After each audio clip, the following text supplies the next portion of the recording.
So this is Monday, September 18th, as we get into our stuff for today.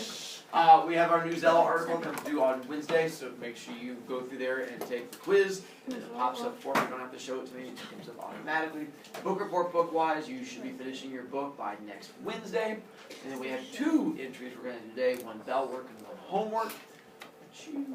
For the bell work, focus. You're going to do what's called the letter phrases, where you're going to have 5 letters in a row. You get to pick the letters, but they have to be consecutive, meaning in a row. A, B, C, D, E, or element, O, P, or something along those lines. And then for each phrase, you're then going to go through and each letter, you then come up with a phrase that describes your book report book. I did mine about Hunger Games, which you guys did yours about other things. If we have when you volunteer, I'm going to have you just do 3 of your letters, not all 5 of your letters. If we have no volunteers, then that's perfect. It means I get to randomly pick on people. So I figured I'd give you guys a chance first. Joaquin, any chance to talk? Why is William Shakespeare hanging off his head in your drawer? Right. So your first letter is? Oh my god. Oh, that's what we're doing. A. You read the whole thing. Oh. ABR is used in the book. Okay. B. Before the baseball game was the beginning. Okay. And C. Cops in the book are called the net force. That would work. Nicely done. Rylan? Okay. So, L. Lawn Boy. Because like my thing is Lawn Boy. So, Lawn Boy got $20 for mowing a lawn. Perfect. Okay. Then M. Mowing.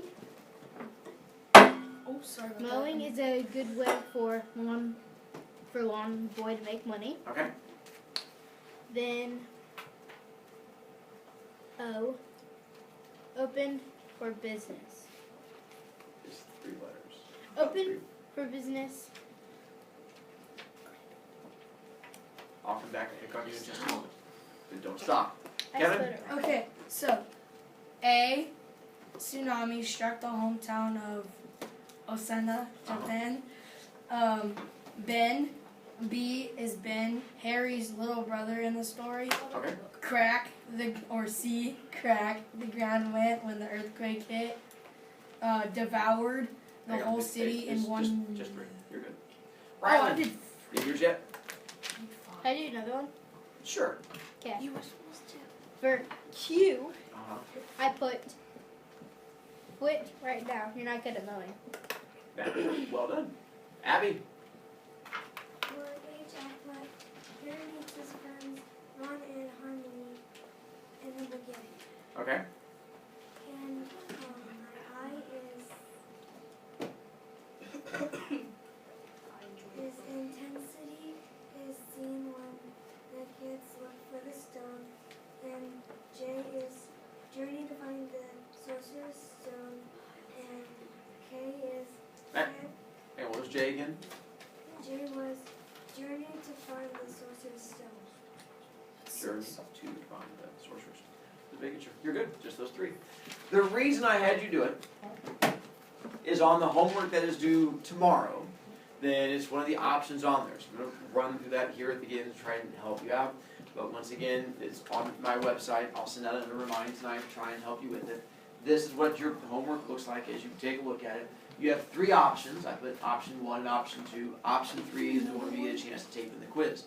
If you did well on the quiz and you got a 21 or higher, you may choose option 3, where all you do is just tape that quiz in. But it requires you to have your own tape and to have it taped in before the homework comes due. If you are one of my 3 kids that got the 21 or higher, and I come around tomorrow to check the homework, and I go, "Where's your homework?" And you go, "I got an A on the quiz." I go, "Good job, where's the homework?" "I got an A." "Yeah, did you tape it in?" "What?" Then you get an F on the homework. Just doing well on the quiz, good job. That's not the homework. The homework is being responsible enough to tape it in.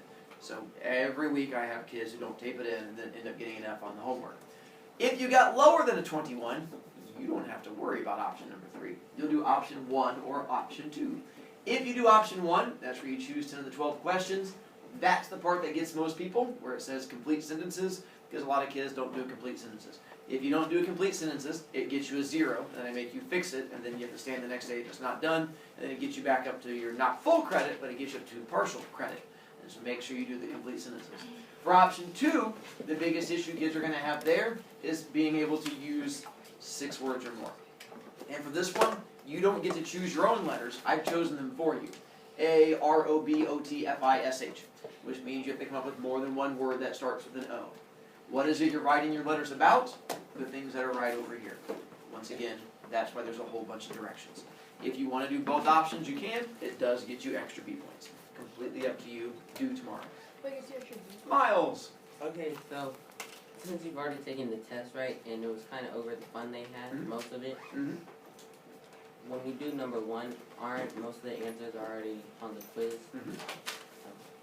And so that is definitely a method kids have chosen to do, where they, instead of actually preparing for the quiz, they go ahead and bomb the quiz and then use the quiz to help them on the homework, which is one way of doing it, is to, bomb the thing that's worth a lot of points to help you, pass the thing that's worth not very many points. But that is an option. Yay! Then, to the homework side. That homeworky thing you just wrote down, here's where I get a chance to help you out. We're going to write down these 5 things. Exposition, rising action, climax, falling action, resolution. Those of you taking composition right now, you might be familiar with these. They're the same things you're covering in comp right now. I have comp. Do not take up the whole page, because you're going to need room at the bottom, because we're going to draw a little picture on there. So I'd say no more than like half of your page, you're going to write down those 5 things. And then I'm going to go through, and we're going to give you the little definitions for each one. Exposition, rising action, climax, falling action, resolution. Because coming up this week, what you have to be able to do is know what these 5 things are, and then apply them to the stories that we're going to read. And yes, there's a good chance some of you did this last year in your English classes. I've had a number of kids tell me, if you did, go you. Makes life easier. Jacob? Absolutely, you don't have to ask for that. Just go on over there and sharpen it. More power to you. Alright. Do you guys know what exposition is, for those of you who have seen it before? Kevin? The beginning. Not bad. Exposition is where we introduce all of the characters. I call it the boring beginning stuff. As an example, without you guys getting excited and yelling at each other, there's a movie right now called It. I've been reading, this will be the not exciting part, I know. But there is a book that goes along with it, because it was written by Stephen King, and I'd never read it, and since I knew the movie was coming out, I decided to read it. But it turns out it's roughly 1,000 pages long, and I got through the first 200 pages of it, and stopped reading it, because the exposition was so incredibly boring. He spent 200 pages of this book explaining the fact that there's a clown and it scares people. 200 pages! Just going, there's a clown and it's scary. And sometimes it scares people, and it's scary. And there's a clown. 200 pages! So anyway, that's the idea, is that this is the boring beginning stuff where you're just introducing the characters. The movie that came out, those 200 pages I read, they're not even in the movie, because it was so incredibly boring. Oh my God. Wait, do we have to write this down? Yeah, that's all you're doing is writing it down. And now, the blue part is the only part I really care about. Boring beginning stuff. If you want to write the part in black, that's up to you. That's the officially designated definition thing. Dialogue and narration that sets up the story by introducing the characters and their situations. We introduce the fact there's a clown, and he's scary, and he haunts kids in sewers, and old people are scared of him, and it's given them nightmare for years. Look at that. I just summed it all up in 3 sentences. It took him 200 pages. The first Sorry. one was terrible. Hashtag still bitter. Rising action. And if expositions are introductory boring bits, Joaquin. The escalation of events. Ooh, fancy words. Where it gets exciting. So, yep. The events in the story that lead to a big turning point. In other words, exciting stuff. This is what I kept waiting for to happen in the book. I wanted the clown to start killing people. That's the whole point of reading a book about killer clowns. But it never happened. So I'm assuming at some point in the book, the clown gets angry and takes a stabby thing and does stabby to people. But He I'll never actually know. bites off someone's arm. Right? I'll never know. That's what Stab him by the mouth. mouth and they start stabbing. This is the part where you're getting all excited, and I know the idea of killer clowns gets you guys all worked up. Someday I would know about that, but I've not gotten that far into it. Yeah, Georgie's just an innocent young man. Climax! If our rising action is where we're building up the excitement stuff of the clown going around being all scary and spooky and hiding in sewers with balloons, the climax, Most exciting part. there you go. I put it as the major OMG moment. The moment of greatest intensity comes at the end of the rising action. So it keeps going through there. we're hunting down killer clown, and it's going around this knife, biting arms off of babies or whatever it does. And then all of a sudden there's a baby revolution, and all the babies get out. This is what I'm assuming happens in the book because I couldn't get that far. But then all the babies have like a big revolution. They take a bunch of knives, and they attack the clown. You're like, oh my god, it's like a baby clown attack! And all the babies and the clowns fight each other, and you're like, this is the greatest thing ever! That would be the climax where all of a sudden the babies are jumping on the clown, like stabbing him. And you're like, I can't So stop! it's basically That's, I know, it's like, Mr. Brovicast, you just gave the whole story away. I apologize, I'm just guessing at what happens. That's the climax, that major OMG moment. Falling action. What is falling action then? getting close I don't know. Is it where you trip? Nope. Jacob? when the action starts to slow down. Not bad. For the most part, is where they explain that OMG moment. The part of the plot where the story begins to draw to a close comes after the climax. What a horrible definition. It comes after the climax. But before, of course it does, because that's where it's located. That's why I did not write the black definition. I wrote the blue one. It's where they explain the OMG moment. We're like, oh, wait a minute, the clown just wanted a hug because he was sad, and he was not attacking babies. He just wanted to give them all hugs because he loves babies, and he's just not very good at doing his own makeup, and he had the knife because he was trying to cut cheese because he thinks babies love cheese. You're like, oh, now I understand everything. That's your OMG explanation. Where you're like, it makes so much more sense. I thought he was a scary clown. But really, he's just a big, huggable clown with a knife that lives in sewers. Like, happens every day. He actually lives in a Yeah. And He'll resolution. And he doesn't use a knife. He does in my story that I didn't get to. He's a shape-shifting clown. Yeah. You guys are horrible about not talking So very he turned to my mom. The point at the end of the following action in which the conflict is resolved. Usually the resolution is going to be your boring ending stuff. They sort of like go through and talk about the things there. Then we find out that the clowns and babies are going to live forever together, and they're going to go to like baby clown college, and life is great. It's totally fake. And that's where it comes down. Like, it just explains stuff at the end, and we're through with all the exciting bits. Bacon, So the exposition and the revolution are just boring stuff. you are correct. Wait, Which is why we're going to come to this picture in just a moment. No. Please. Rylan. but isn't like the exposition and the resolution, aren't they the same thing? Kind of. They're both boring bits. They It's just, both have. I don't know, boring beginning stuff and then boring ending stuff. Yeah. It's like a big boring sandwich. Smushed on. Here's what you have to draw at the bottom. Here's our giant triangle thing. You're going to draw a flatty bit, a risey bit, a toppy bit, a downy bit, and another flatty bit. So Nailed it. So that's going to be our triangle thing. This is the story mountain. And now all 5 of those things we just covered go into our story mountain. It starts off all boring because we have no suspense. And the first part is called the Exposition. That's the exposition where all the boring bits comes in. And then the rising, then the suspense starts building, and we get all excited. And what's that? That's your rising. It's like it rises. It's basically, this is the meat of the story where we're all interested in it. And at the very top of our mountain, we have the, and that's where clowns and babies fight each other. And then it starts going back down, falling action. almost like it's falling. And then you get to this boring stuff at the end, where it kind of wraps up. There you go. We're going to introduce you to the word suspense tomorrow also. Ooh, do you guys know what suspense is? I do. Yeah. What's suspense then? Something. Joaquin?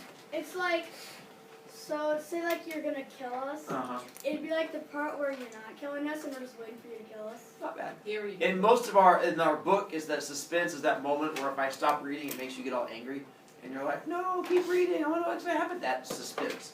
We have no suspense in this part and no suspense in this part. And that's our suspensefully bits. Let's see how well you can apply your thinking now with our story of the fisherman. So this is our story of the fisherman. I broke it up into our 5 plot points and we're going to see how well we can connect them. The fisherman only fishes a certain number of times, and his final time he brings in a jar. That's boring. That's in the very beginning. Exposition. But on. We discover the genie wants to kill the fisherman, and the poor guy. That sounds exciting. It's full of suspense. Climax. But instead of dying, the fisherman plans gets the genie back into the jar. I'm like, oh my god, he survived. Climax. Wait, what? And then the genie begs to be released from the jar. We're like, that's not Action.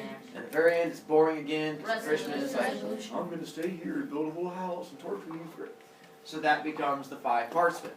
That was my easy one to show you how it works. Now, we're going to see how well you can do the thinky bits. For Lady and the Tiger, they're now going to be in a random order. So we're going to go through and you're going to get a chance to vote on where you think each one's supposed to be. I'll read them, and then we'll give you a chance to vote.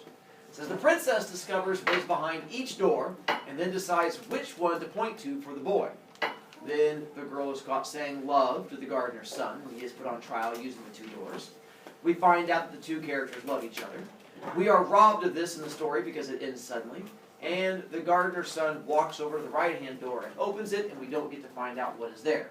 So I'm going to point, and then you're going to raise your hand when we get to the one that you think it is. So the first one, every story begins with what part? Exposition. So which one of these you raise your hand when I get to exposition? Is this one exposition? This one exposition? This one exposition? Yep. This one exposition? This one exposition. Well, what's the definition of exposition? The boring stuff. What did we find out at the very beginning of our story? That we have a boy and a girl and that they love each other. Well done. What comes after exposition? Rising action. So which one of these is going to be rising action? Rising action. Rising action. No. Wait, sorry. Rising action here. I forgot to move it. That's my fault. Rising action. Rising action. So what is the definition of rising action? Begin. See, which one of these is going to be exciting? Ooh, I must say it's probably where he has to be put on trial because he's going to die. Rising action. Yay! After rising action, what comes next? Climax. What's the definition of climax? The That's exciting all. stuff. Major exciting. exciting Major moment. OMG There you moment. go. Major OMG moment. No. That's this not climax? It. No. Alright. Climax. No. Climax. Yes. The major exciting moment. And this one's kind of tough because the major exciting moment's still not all that exciting. But I would agree. It's climax. That's not Where exciting. he's like, he's gonna die, he's gonna die. She's like, no, I found the secret behind the door. He's like, he's not gonna die, woo! But then we get what comes after climax? That. The falling action. Falling action. What's This is the definition? last one. What's the definition of falling action? The boring stuff going to the end. Explain. Oh no, they slowly getting OMG boring. explain. There you go. Oh. So is this one falling action? No. This one falling action Yes. is correct. That's when he walks over to the right-hand door, and we get to explain the fact that he's not going to die. And the very last one is Resolution. There you go. Boring and stuff. I In would this say particular story, we get robbed of it because it just ends suddenly. This way we don't get to find out what it should be. So we should just find out about living forever together, or the fact that he gets to get eaten by a tiger. Be like, oh, so exciting, but it doesn't happen. This week coming up, tomorrow, what comes due? The news The short story. The short. Short story homework comes due, where you have the different options. You can do multiple options if you want extra B points. Not for extra credit, just extra B points, and that's going to help you out. We're also going to begin a story called The Voices, which is going to teach you about 2 things, suspense and foreshadowing. You guys know what foreshadowing is? Yeah. No. I know what it is. Well, we'll That's talk what they tomorrow. did to Tom Brady last year. Yeah, he didn't deflate those balls. Yes, you did. No, he Yes, did. he No, he did. Yes, he did. He did. Nope. That was He's a adorable. Patriot. They can play ball. And Cassins tags in with the final chance to lose points. Way to do, Cassins. And then to could care less on so many different levels. But no, that's not foreshadowing. And then, see, for the Wednesday. What comes due on Wednesday? New Zealand comes due. It's also the football spirit game. We had the one for volleyball last week. We'll have the football spirit one this week on Wednesday. If you go, see me, and then I'll give you a chance to get points. Thursday, a couple things are going to happen. One, we have a Boy World story we're going to do together in class. I'm also going to give you book report workday. And I won't be here on Thursday. I'm not planning on being sick. I'm going with my daughter on a field trip, so I get to yell at other random children, so I'm excited. So I'll be gone Thursday. Friday is where we're going to have your Socratic quiz, where once again, you're going to use the iPad, and then you're going to get a chance to talk to each other. This one, once again, you are going to have stories that you have to read on your own. And so you're gonna have one that I'm assigning now at the beginning of the week. And then I'll remind you as we go through the week that you're gonna need to read this story called Priscilla and the Wimps. It's about a girl named Priscilla and about a bunch of wimps. That's what Friday is gonna be about. On that quiz on Friday, you're also gonna have to know the resolution and the what do you call it, the rising action and the climax, and know all that.